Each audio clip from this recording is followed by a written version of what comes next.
Neysən Asiyanı? Salam, necəsən? Yaxşıyam. Mələk xanım, yaxşı olarsan. Dərslərini hazırlamısan? Aferin.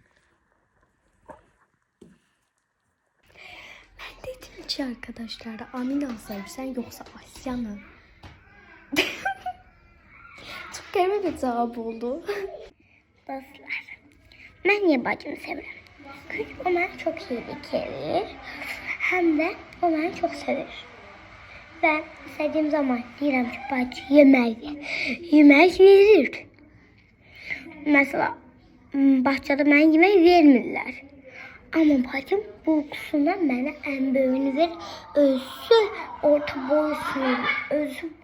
boy yiyir. Asyanı ne sever? Çünkü o bana oyuncaklarını verir, paylaşır. Öz sevdiği oyuncağı da bana verir bile. Diyor ki al anne bu senin olsun. Evime de bile koyurak param. Anne çok sevdim. Ben de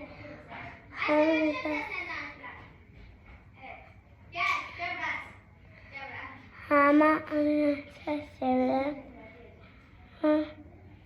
Çok sevdim. Çok sevdim. Ama sevdim. Çok.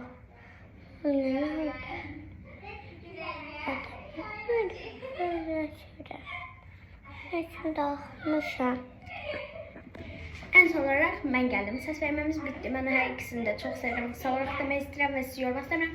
Ses verme bu kadar iyi de giden çok garip oldu.